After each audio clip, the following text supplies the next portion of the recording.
وأصحابه الطيبين الطاهرين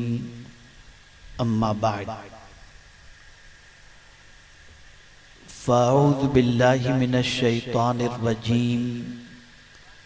بسم الله الرحمن الرحيم وتوبوا إلى الله جميعا أيها المؤمنون لعلكم تفلحون صدق اللہ العظیم۔ قابل قدر علماء ذوی الاحترام، سادات کرام، حاضرین و حاضرات و ناظرین، السلام علیکم ورحمۃ اللہ وبرکاتہ۔ وعلیکم السلام ورحمۃ اللہ وبرکاتہ۔ میرے پیارے آقا صلی اللہ تعالی علیہ وسلم کے پیارے دیوانوں، جس آیے کریمہ کی تلاوت کا میں نے شرف حاصل کیا، اس سے متعلق کچھ معروضات پیش کرنے سے پہلے آقا کریم رؤوف الرحیم علیہ التحیۃ والتسلیم کی بارگاہ بے کس پناہ میں جس طریقے سے پڑھاؤں، عقیدت و محبت میں ڈوب کر اسی طریقے سے درود و سلام کا نذرانہ پیش کریں۔ الصلاۃ والسلام علیک یا رسول اللہ، الصلاۃ والسلام علیک یا حبیب اللہ، الصلاۃ والسلام علیک یا نبی اللہ، الصلاۃ والسلام علیک یا نور اللہ، وعلی آلک و اصحابک یا حبیب اللہ صلی اللہ تعالی علیہ وسلم۔ میرے پیارے آقا صلی اللہ تعالی علیہ وسلم کے پیارے دیوانوں، ایک جوان خطیب سے جوان خطاب آپ نے سماعت فرمایا، اور بہت ساری دینی معلومات میں اضافے کے ساتھ ساتھ جیسا کہ مجھے بتایا گیا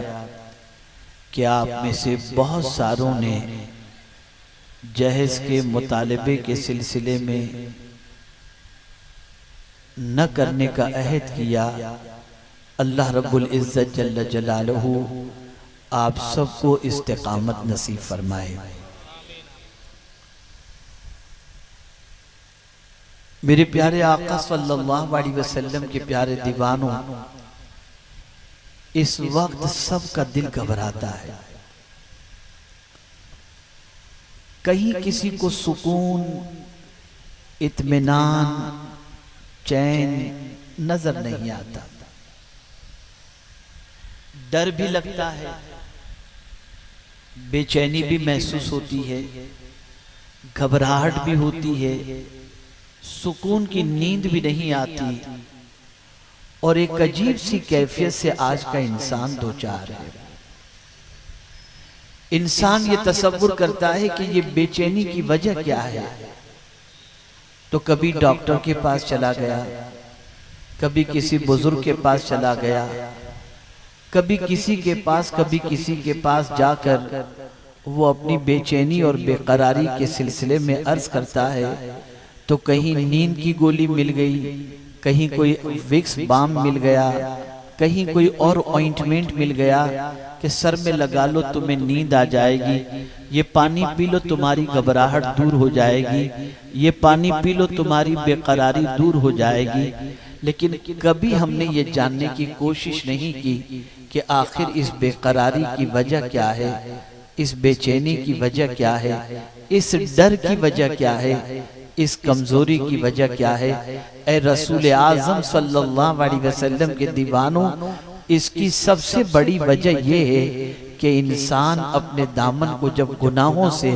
آلودہ کر لیتا ہے اور اس سے گناہ سرزد ہو جاتا ہے تو اللہ اس کے سینے سے سکون کو چھین لیتا ہے، اس کی زندگی سے قرار کو چھین لیتا ہے، اس کی طبیعت سے اطمینان کو چھین لیتا ہے۔ لیکن وہ کریم اس بندے کو مستقل اس نعمت سے محروم نہیں رکھتا، نہ بے چینی کے اندر مستقل گرفتار رکھتا ہے۔ پروردگار نے تریاق عطا فرمایا، علاج عطا فرمایا اور فرمایا وَتُوبُوا إِلَى اللَّهِ جَمِيعًا أَيُّهَا الْمُؤْمِنُونَ۔ توبہ کے سلسلے میں فرمایا اے ایمان والو تم سب مل کر اللہ کی بارگاہ میں توبہ کرو تاکہ اللہ تمہیں کامیابی عطا فرمائے۔ آپ مجھے بتائیے برتن اگر گندا ہو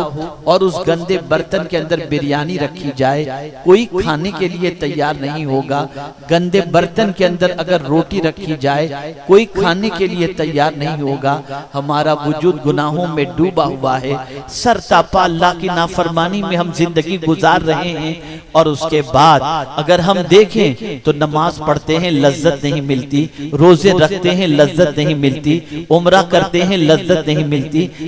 سچویشن یہ ہے کہ تلاوت قرآن مقدس کرتے ہیں لیکن لذت نہیں ملتی، اس لیے کہ ہمارے دل پر، ہمارے وجود پر، ہمارے دامن پر گناہوں کے بہت سارے دھبے لگے ہوئے ہیں۔ اے رسول اعظم صلی اللہ علیہ وسلم کے دیوانوں یاد رکھ لو، آج اگر ہم نے توبہ نہیں کی، آج اگر اللہ کی بارگاہ میں ہم نے معافی نہیں مانگی، پروردگار جل جلالہ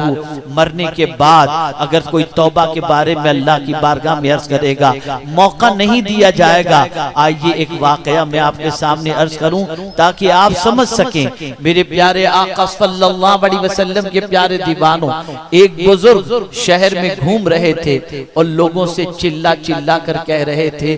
لوگو اللہ سے صلح کر لو،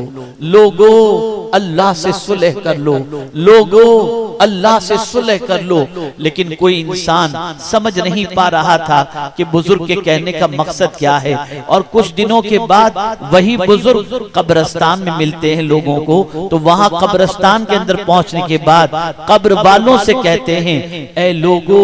اللہ سے صلح کر لو، اللہ سے صلح کر لو، اللہ سے صلح کر لو۔ اللہ اکبر۔ لوگوں نے بزرگ سے پوچھا کچھ دنوں پہلے تو آپ شہر کے اندر اعلان کر رہے تھے لوگو اللہ سے صلح کر لو، آج قبرستان کے اندر آپ پہنچ کر کہہ رہے ہیں لوگو اللہ سے صلح کر لو، وجہ کیا ہے؟ ارشاد فرماتے ہیں یہ لوگ جب زمین کے اوپر تھے تو میں کہہ رہا تھا اللہ سے صلح کر لو، اس وقت اللہ توبہ قبول کرنے کے لیے تیار تھا، اللہ معافی دینے کے لیے تیار تھا، لیکن اس وقت انہوں نے اللہ سے معافی نہیں مانگی۔ اب یہ قبر میں پہنچ گئے، اب جب میں کہہ رہا ہوں اللہ سے صلح کر لو تو اب قبر سے یہ کہتے ہیں ہم صلح کرنے کے لیے تیار ہیں، لیکن اللہ فرماتا ہے اب میں صلح نہیں کروں گا۔ پتہ چلا مرنے سے پہلے توبہ کر لو، اس دنیا سے جانے سے پہلے توبہ کر لو، دامن پر لگے ہوئے گناہوں کے دھبوں سے توبہ کر لو۔ یاد رکھیں میرے پیارے آقا صلی اللہ علیہ وسلم کے پیارے دیوانوں، توبہ کرنے سے انسان ذلیل نہیں ہوتا، توبہ کرنے سے انسان رسوا نہیں ہوتا، بلکہ میرا کریم اپنے توبہ کرنے والے بندوں کے حوالے سے فرماتا ہے ان اللہ یحب التوابین ویحب المتطہرین، کہ بے شک اللہ توبہ کرنے والے اور پاک رہنے والوں سے محبت فرماتا ہے۔ آپ ذرا سوچو تو صحیح، آپ ذرا غور تو کرو اللہ کے برگزیدہ بندے کس طریقے سے بارگاہ سمدیت میں توبہ کر کے کتنا اللہ عز و جل کے قرب کا مقام حاصل کرتے ہیں۔ آج کا انسان کبھی کبھی یہ سوچتا ہے بہت گناہ کر لیے یار اب کیا سدھریں گے، چلو چل رہی ہے چلنے دو، اور گناہ کر لو پتہ نہیں اللہ معاف کرے گا کہ نہیں کرے گا، چلتے رہنا چاہیے، گناہ کرتے رہنا چاہیے۔ تو میں آپ کو ایک چیز عرض کروں، یہ تصور ذہن سے نکال دو، یاد رکھنا اللہ کی پکڑ بڑی سخت ہے، اللہ کی گرفت بڑی سخت ہے۔ آج توبہ کر لو، اگر آج تک دامن پر بے شمار گناہوں کے دھبے لگے ہیں تو آج اللہ کی بارگاہ میں توبہ کر لو، اللہ گناہوں کو معاف فرما دے گا۔ آپ جانتے ہیں بڑی بڑی خطاؤں کو معاف فرمانے کے بعد بڑی بڑی خطاؤں کے مرتکب جب سچی توبہ کر لیتے تو اللہ انہیں کتنا اونچا مقام عطا کرتا۔ جانتے ہیں